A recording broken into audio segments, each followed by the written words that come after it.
बहुत ही आध्यात्मिक सुंदर विषय है। आत्मा भिन्न शरीर भिन्न। भाई और बहनों, बहुत ही सुंदर विषय है। आप एकाग्रता पूर्वक सुन करके आप निर्णय करें कि अब मुझे जो है जीवन में क्या करना है।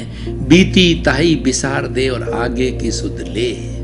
आप 20, 40, 50, 60, 50, 70, 80 जितने भी वर्ष के हो गए हैं उसको भूल जाइए। और अब कितना समय शेष है आपको पता नहीं है, पर शुभस्य शीघ्रम, तुरंत आज से जो है आप मानने लग जाइए आत्मा भिन्न शरीर भिन्न। जब इस सिद्धांत को आप मानने लग जाएंगे तो आप किसी के प्रति बुरे भाव नहीं रखेंगे, किसी को दोषी नहीं देखेंगे, मात्र अपने दोष देखेंगे। कबीरदास जी ने कितना सुंदर कहा है कि बुरा जो देखन मैं चला और बुरा न मिलिया कोय, जो दिल खोजा आप ना और मुझसे बुरा न कोय। कबीरदास जी एक पेपर और पेन लेकर के चले और वो दुनिया में घूमते रहे, भ्रमण करते रहे कि मैं एक लिस्ट बनाऊं कि दुनिया में कितने लोग बुरे हैं और कितने अच्छे हैं। उनको एक कोई भी इसका निर्णय नहीं कर पाए। वो बुरे व्यक्ति को देख नहीं, हर एक के अंदर थोड़ी थोड़ी अच्छाई दिखाई दी। तब उन्होंने भीतर झांका, अरे मैं तो बुराइयों से भरा पड़ा हूं, मैं तो दोषों से भरा पड़ा हूं, मैं तो पापों से भरा पड़ा हूं, मैं तो राग द्वेष से भरा पड़ा हूं। इनको अगर मैं सफाई करूं तो मुझे लाभ होगा।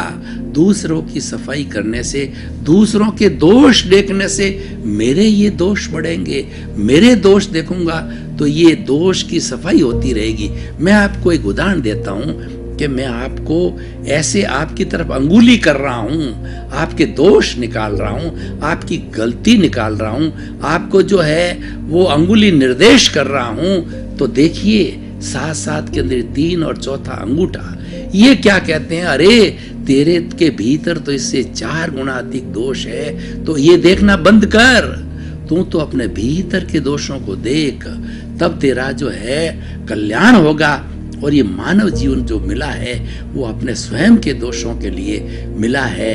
तो ये सारा हम आत्मा भिन्न शरीर भिन्न के माध्यम से प्राप्त होंगे। हमको सच्चा ज्ञान लेना पड़ेगा, हमें गुरु की तलाश करनी पड़ेगी, हमें ज्ञानी पुरुष की तलाश करनी पड़ेगी।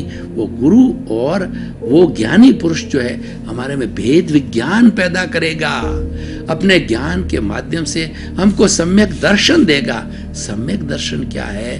भेद विज्ञान है, वो कायोत्सर्ग है कि तुम अलग हो, शरीर अलग है। जब हम ये चिंतन में लग जाते हैं कि, और दूसरा देखिए, जो शरीर का एक गुण भी आत्मा में नहीं है, आत्मा का एक गुण भी शरीर के अंदर नहीं है, क्योंकि शरीर तो जड़ है। शरीर तो वर्ण गंध रस स्पर्श वाला है, गलन मिलन धर्मा है। ऐसे शरीर तो हमने कई बार, असंख्य अनंत बार धारण किए, लेकिन अपने कर्मों को जो है वो अर्जन करते रहे, चार्ज करते रहे, डिस्चार्ज करते रहे और शरीर बनते गए, लेकिन हमें ज्ञान नहीं था।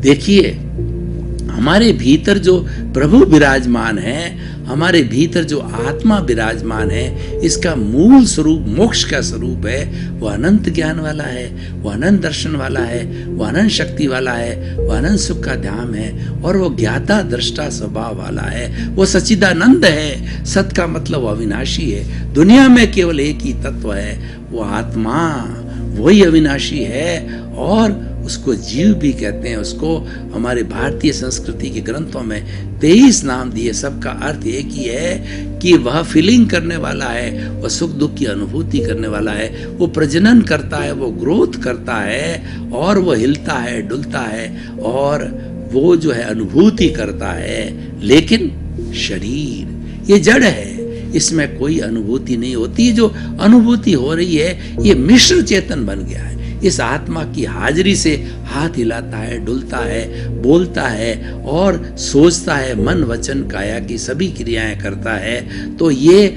आत्मा की प्रेजेंस से है, आत्मा की हाजिरी से है, आत्मा की इन्वॉल्वमेंट से है। और जब आत्मा निकल जाती है तो शरीर भिन्न, आत्मा भिन्न अलग हो जाती है। तो उस केस के अंदर जो है डॉक्टर कहता नाउ ही इज डेड, तो उस डेड होने की अवस्था में एकदम एब्सोल्यूट जड़ के रूप में परिवर्तित हो जाता। वही शरीर जो कुछ ही सेकंड पहले जो मिश्र चेतन था वो जड़ के अंदर परिवर्तित हो गया, और जड़ में परिवर्तित होते ही संबंधी गण आते हैं, राम नाम सत्य करते हैं, और जो है वो जो है वो उसको जला देते हैं, और जल करके वो कुछ ही क्षणों के अंदर राख हो जाती है। शरीर भिन्न, आत्मा भिन्न। मैं आपको एक उदाहरण देना चाहता हूँ। कभी आप कर्नाटक में कोलार गोल्ड फैक्ट्री में गए हो तो वहाँ पर आप देखोगे कि वहाँ पर गोल्ड ओर निकाला जाता है। उस गोल्ड ओर के अंदर मिट्टी और सोना दोनों मिश्रित रूप में होते हैं। उस मिश्रित गोल्ड ओर को